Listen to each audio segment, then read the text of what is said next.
Hi everyone, ನಳಿನ hub ಚಾನಲ್ಗೆ ಸ್ವಾಗತ. ಬನ್ನಿ ಫ್ರೆಂಡ್ಸ್, ಇವತ್ತು ನಿಮ್ಮೊಂದಿಗೆ ಒಂದು ವಿಷಯದೊಂದಿಗೆ ನಾನು ಮಾತಾಡ್ತಾ ಇದ್ದೀನಿ. ಅದು ಟಾಪಿಕ್ ಯಾವುದಪ್ಪ ಅಂದರೆ, ಇಂದಿನ ವಿಡಿಯೋದಲ್ಲಿ ನಾನು ಸುಳ್ಳಿನ ಬಗ್ಗೆ ಹೇಳಿದ್ನಲ್ಲ, ಆ ಸುಳ್ಳು ಹೇಳುವ ಅಭ್ಯಾಸ ಇದ್ದರೆ ನಿಮ್ಮ ವ್ಯಕ್ತಿತ್ವವನ್ನು ಹೇಗೆ ನಾಶ ಮಾಡುತ್ತದೆ ಆ ಸುಳ್ಳು ಅನ್ನೋದನ್ನು ಇವತ್ತಿನ ವಿಡಿಯೋದಲ್ಲಿ ನೋಡೋಣ. ನಾನು ನಿಮಗೊಂದು ಪ್ರಶ್ನೆ ಕೇಳ್ತೀನಿ. ಆ ಪ್ರಶ್ನೆ ತುಂಬ ಸರಳವಾಗಿದೆ. ನೀವು ಯಾವಾಗಲಾದರೂ ಸುಳ್ಳು ಹೇಳಿದ್ದೀರಾ? ಹೌದು, ಎಲ್ಲರೂ ಇಲ್ಲ ಅಂತಲೇ ಹೇಳೋದು ಅಲ್ವಾ? ಬಹುತೇಕ ಎಲ್ಲರೂ ಹೇಳಿರ್ಬೋದು. ನಾನು ಸಣ್ಣ ಸುಳ್ಳು ಹೇಳಿದೆ ಅಷ್ಟೇ, ಯಾರಿಗೂ ನೋವಾಗಬಾರ್ದು ಅಂತ ಹೇಳಿದೆ. ಪರಿಸ್ಥಿತಿ ಆಗಿತ್ತು, ಏನು ಮಾಡೋದು, ಪರಿಸ್ಥಿತಿಗಾಗಿ ಹೇಳಿದೆ ಎಂದು ನಾವು ನಮ್ಮನ್ನು ಸಮಾಧಾನ ಮಾಡಿಕೊಳ್ತೀವಿ ಅಲ್ವಾ? ಆದರೆ ಒಂದು ಪ್ರಶ್ನೆ ಇಲ್ಲಿ, ಆ ಸಣ್ಣ ಸುಳ್ಳು ನಿಧಾನವಾಗಿ ನಿಮ್ಮ ವ್ಯಕ್ತಿತ್ವವನ್ನೇ ಬದಲಾಯಿಸುತ್ತದೆ. ಅಂದರೆ ಒಂದು ಸುಳ್ಳು ಹೇಳುವುದು ದೊಡ್ಡ ಸಮಸ್ಯೆ ಅಲ್ಲ, ಆದರೆ ಸುಳ್ಳು ಹೇಳುವ ಅಭ್ಯಾಸವಾದರೆ ಅದು ನಿಮ್ಮ ನಂಬಿಕೆ, ಗೌರವ, ಸಂಬಂಧಗಳು ಮತ್ತು ಆತ್ಮವಿಶ್ವಾಸವನ್ನೇ ನಿಧಾನವಾಗಿ ಕಸಿದುಕೊಳ್ಳುತ್ತದೆ. ಸುಳ್ಳು ಏಕೆ ಅಭ್ಯಾಸವಾಗುತ್ತದೆ? ಯಾರು ಹುಟ್ಟಿದಾಗ ಸುಳ್ಳುಗಾರರಾಗಿ ಹುಟ್ಟಿರುವುದಿಲ್ಲ ಅಲ್ವಾ? ಬೆಳೀತಾ ಬೆಳೀತಾ ಸುಳ್ಳು ಹೇಳೋದನ್ನು ಕಲಿತಾರೆ. ಮನೆಯಲ್ಲಿ ಸುಳ್ಳು ಹೇಳಿದರೆ, ಹೊರಗಡೆ ಸುಳ್ಳು ಹೇಳಿದರೆ ನೋಡಿ ಕಲಿತಾರೆ. ಚಿಕ್ಕ ಮಕ್ಕಳಾಗಿದ್ದಾಗ ಮನೆಯಲ್ಲಿ ಏನಾದರೂ ಒಂದು ಸುಳ್ಳು ಹೇಳಿದರೆ, ಅವರು ಬೇರೆ ಕಡೆಯೂ ಸುಳ್ಳನ್ನು ಕೇಳಿದರೆ ಅದನ್ನೇ ಕಲಿತಾ ಹೋಗ್ತಾರೆ. ಮೊದಲು ಸುಳ್ಳು ಸಾಮಾನ್ಯವಾಗಿ ಭಯದಿಂದ ಬರುತ್ತದೆ. ಹೇಗೆ ಬರುತ್ತದೆ? ಪನಿಷ್ಮೆಂಟ್ ತಪ್ಪಿಸಲು, ತಪ್ಪನ್ನು ಮುಚ್ಚಿಕೊಳ್ಳಲು, ಇತರರ ಮುಂದೆ ದೊಡ್ಡವರಾಗಿ ಕಾಣಲು, ಇತರರ ಮುಂದೆ ಒಳ್ಳೆಯವರಾಗಿ ಕಾಣಲು, ಹೀಗೆ ಆರಂಭವಾಗ್ತದೆ. ಮೊದಲ ಬಾರಿ ಭಯ, ಎರಡನೇ ಬಾರಿ ತುಂಬ ಸುಲಭ, ಮೂರನೇ ಬಾರಿ ಅಭ್ಯಾಸವಾಗಿಬಿಡ್ತದೆ. Finally it becames your personality. ಆಗ ಸತ್ಯ ಹೇಳುವುದು ತುಂಬಾ ಕಷ್ಟವಾಗುತ್ತದೆ. ಜೀವನದಲ್ಲಿ ಹಣ ಕಳೆದುಕೊಂಡ್ರೆ ಮತ್ತೆ ಸಂಪಾದಿಸ್ಬೋದು ಫ್ರೆಂಡ್ಸ್. ಆದರೆ ಆರೋಗ್ಯ ಹಾಳಾದರೂ ಕೂಡ ಚಿಕಿತ್ಸೆ ಪಡ್ಕೊಂಡು ಮತ್ತೆ ನಾವು ಆರೋಗ್ಯವನ್ನು ಕಾಪಾಡ್ಕೊಳ್ಬೋದು. ಆದರೆ ಒಮ್ಮೆ ನಂಬಿಕೆ ಕಳೆದುಕೊಂಡ್ರೆ ಅದನ್ನು ಮರಳಿ ಗಳಿಸುವುದು ತುಂಬ ಕಷ್ಟ. ಒಬ್ಬ ವ್ಯಕ್ತಿ ಯಾವಾಗಲೂ ಸುಳ್ಳು ಹೇಳ್ತಿದ್ರೆ ಒಂದಿನ ಸತ್ಯ ಹೇಳಿದರೂ ಜನ ನಂಬೋದಿಲ್ಲ. ದಟ್ಸ್ ಬಿಗ್ಗೆಸ್ಟ್ ಲಾಸ್ ಅಂದರೆ ಇದೆ.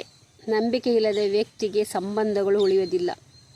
ಸುಳ್ಳು ಹೇಳುವವರು ಯಾವಾಗಲೂ ಭಯದಲ್ಲೇ ಬದುಕುತ್ತಾನೆ, ಹೌದಲ್ವಾ?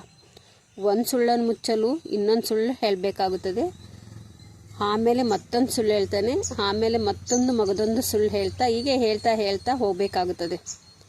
Life becomes complicated. ಅವನ ಮನಸ್ಸಿನಲ್ಲಿ ಯಾವಾಗಲೂ ಒಂದು ಭಯ. ನನ್ನ ಸುಳ್ಳು ಗೊತ್ತಾದರೆ, ಯಾರಾದರೂ ಕಂಡಿಡಿದ್ಬಿಟ್ರೆ ಅಂತ ಅವನು ಅನುಮಾನ ಪಡ್ತಾ ಇರ್ತಾನೆ. No fees, only fear. ಅವನಿಗೆ ತುಂಬ ಭಯವಾಗ್ತಾ ಇರ್ತದೆ. ಸತ್ಯ ಹೇಳುವ ವ್ಯಕ್ತಿ ನೆಮ್ಮದಿಯಾಗಿ ಬದುಕುತ್ತಾನೆ, ಹೌದಲ್ವಾ? ಸುಳ್ಳು ನಿಮ್ಮ ವ್ಯಕ್ತಿತ್ವವನ್ನು ಹೇಗೆ ಬದಲಾಯಿಸುತ್ತದೆ ಫ್ರೆಂಡ್ಸ್? ನಿಧಾನವಾಗಿ. ಜನರು ನಿಮ್ಮ ಮಾತುಗಳನ್ನು ಗಂಭೀರವಾಗಿ ತೆಗೆದುಕೊಳ್ಳುವುದಿಲ್ಲ. ನಿಮ್ಮ ಇಮೇಜ್ ಕಡಿಮೆ ಆಗುತ್ತದೆ, ನಿಮ್ಮ ಸೆಲ್ಫ್ ರೆಸ್ಪೆಕ್ಟ್ ಕಡಿಮೆ ಆಗುತ್ತದೆ, ಕಾನ್ಫಿಡೆನ್ಸ್ ಅಂತೂ ಮೊದಲೇ ಕುಸಿದೋಗ್ಬಿಡ್ತದೆ. People stop trusting you. ನಿಮ್ಮನ್ಯಾರು ಕೂಡ ಜನ ನಂಬೋದಿಲ್ಲ. Respect slowly ಡಿಸಫಿಯರ್. ರೆಸ್ಪೆಕ್ಟ್ ಕೂಡ ಸ್ಲೋಲಿಯಾಗಿ ಡೌನ್ ಆಗುತ್ತದೆ. ವ್ಯಕ್ತಿತ್ವ ಎಂದರೆ ನಿಮ್ಮ ಮುಖವಲ್ಲ, ನಿಮ್ಮ ಮಾತಿನ ಮೇಲೆ ಜನರಿಗೆ ನಂಬಿಕೆಯೇ ನಿಮ್ಮ ನಿಜವಾದ ವ್ಯಕ್ತಿತ್ವ friends. How to stop the habit of lying. ಅಂದರೆ ಸುಳ್ಳು ಹೇಳೋದನ್ನು ಹೇಗೆ ನಾವು ಹ್ಯಾಬಿಟನ್ನು ಸ್ಟಾಪ್ ಮಾಡಬೇಕಾಗುತ್ತದೆ. ಸುಳ್ಳು ಹೇಳುವ ಅಭ್ಯಾಸವನ್ನು ಬಿಡಬಹುದು. ಮೊದಲ ಹೆಜ್ಜೆ ಇದು. ನಿಮ್ಮ ತಪ್ಪನ್ನು ಒಪ್ಕೊಳ್ಳಿ ಫಸ್ಟು. ಸಣ್ಣ ವಿಷಯಗಳಲ್ಲೇ ಸತ್ಯ ಹೇಳುವ ಅಭ್ಯಾಸ ಮಾಡಿ. ತಪ್ಪಾದರೆ ಕ್ಷಮೆ ಕೇಳಿ, ಪರವಾಗಿಲ್ಲ. Remember, people respect honestly more than perfection. ಸತ್ಯ ಹೇಳುವ ಎಲ್ಲರಿಗೂ ವ್ಯಕ್ತಿ ಇಷ್ಟವಾಗ್ತಾನೆ. ಆದರೆ ಸತ್ಯ ಹೇಳುವ ಎಲ್ಲರಿಗೂ ಇಷ್ಟವಾಗದೇ ಇರಬಹುದು. ಆದರೆ ಸತ್ಯ ಹೇಳುವ ವ್ಯಕ್ತಿ ಎಲ್ಲರ ಗೌರವವನ್ನು ಗಳಿಸುತ್ತಾನೆ. ಕೊನೆಯಲ್ಲಿ ಒಂದು ಮಾತು, ಸುಳ್ಳು ನಿಮ್ಮ ಸಮಸ್ಯೆಯನ್ನು ಕೆಲ ನಿಮಿಷಗಳವರೆಗೆ ಮಾತ್ರ ಮುಚ್ಚಬಹುದು ಫ್ರೆಂಡ್ಸ್. ಆದರೆ ಸತ್ಯ ನಿಮ್ಮ ವ್ಯಕ್ತಿತ್ವವನ್ನೇ ಜೀವನ ಪೂರ್ತಿ ಕಾಪಾಡುತ್ತದೆ. ಆಲ್ವೇಸ್ ರಿಮೆಂಬರ್, ಯಾವಾಗಲೂ ಒಂದು ಮಾತನ್ನು ನೆನಪಿಟ್ಕೊಳ್ಳಿ, character is built by truth, not by lies. ನಮ್ಮದು ಒಂದು ಗುಣ, ಒಂದು ನಡತೆ ಬಿಲ್ಡ್ ಆಗೋದು ಒಂದು ಸತ್ಯದ ಮೇಲೆ, ಆದರೆ ಸುಳ್ಳಿನ ಮೇಲೆ ಅಲ್ಲ. ಆದ್ದರಿಂದ ಇಂದಿನಿಂದ ಒಂದು ನಿರ್ಧಾರ ಮಾಡಿ, ಯಾವುದೇ ಪರಿಸ್ಥಿತಿ ಬಂದರೂ ಸಾಧ್ಯವಾದಷ್ಟು ಸತ್ಯವನ್ನೇ ಮಾತನಾಡ್ತೀನಿ ಅಂತ. ಯಾಕೆಂದರೆ ಒಳ್ಳೆಯ ವ್ಯಕ್ತಿತ್ವ ಹಣದಿಂದ ಬರುವುದಿಲ್ಲ, ಸತ್ಯದಿಂದ ಬರುತ್ತದೆ ಫ್ರೆಂಡ್ಸ್. ಈ ವಿಡಿಯೋವನ್ನು ನೋಡಿದ್ರಲ್ಲ, ಸುಳ್ಳು ಹೇಳುವುದರಿಂದ ಏನೆಲ್ಲ ತೊಂದರೆಗಳಾಗ್ತವೆ, ನಮ್ಮ ವ್ಯಕ್ತಿತ್ವ ಹೇಗೆ ಹಾಳಾಗುತ್ತದೆ ಅಂತ ಫ್ರೆಂಡ್ಸ್. ಅದಕ್ಕೆ ನಾವು ಸುಳ್ಳನ್ನು ಆದಷ್ಟು ಕಡಿಮೆ ಮಾಡಿ ಸತ್ಯದ ಕಡೆಗೆ ನಾವು ಹೋಗಬೇಕು. ನಮ್ಮ ಮಕ್ಕಳಿಗೂ ಕೂಡ ಸತ್ಯವನ್ನೇ ಹೇಳ್ಕೊಡ್ಬೇಕು. ನಮ್ಮ ಮಕ್ಕಳ ಎದುರಿಗೂ ನಾವು ಕೂಡ ಸತ್ಯವನ್ನೇ ಮಾತನಾಡಬೇಕು, ಸುಳ್ಳು ಹೇಳಬಾರ್ದು. ಮಕ್ಕಳು ತುಂಬಾ ಬೇಗನೆ ಅಬ್ಸರ್ವ್ ಮಾಡಿಬಿಡ್ತಾರೆ. ಮನೆಯಲ್ಲಿ ಏನಾದರೂ ಒಂದು ಸುಳ್ಳು ಹೇಳ್ಬಿಟ್ರೆ ಸಾಕು, ಅದನ್ನೇ ಹಿಡ್ಕೊಂಡ್ಬಿಟ್ಟು ಮತ್ತೆ ಅವ್ರು ಏನಾದರೂ ಶಾಲೆಯಲ್ಲಿ ಏನಾದರೂ ತಪ್ಪು ಕೆಲಸ ಮಾಡಿದ್ರು ಅದನ್ನು ಸುಳ್ಳಿನಿಂದ ಮುಚ್ಚಾಕ್ಬಿಡ್ತಾರೆ.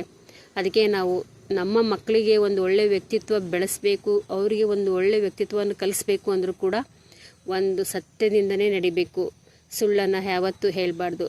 ನಮ್ಮ ಫ್ರೆಂಡ್ಸಿಗೆಲ್ಲ ಈ ವಿಡಿಯೋ ಕನೆಕ್ಟ್ ಆಗಿದೆ ಅಂತ ತಿಳ್ಕೊಳ್ತೀನಿ. ನಿಮ್ಮ ಸಪೋರ್ಟ್ ಹೀಗೆ ಇರಲಿ ಅಂತ ಹೇಳ್ತಾ ಈ ವಿಡಿಯೋನ ಇಲ್ಲಿಗೆ ಮುಗಿಸ್ತಾ ಇದ್ದೀನಿ. ಮತ್ತೊಮ್ಮೆ ಎಲ್ಲರಿಗೂ ಧನ್ಯವಾದಗಳು. Thank you.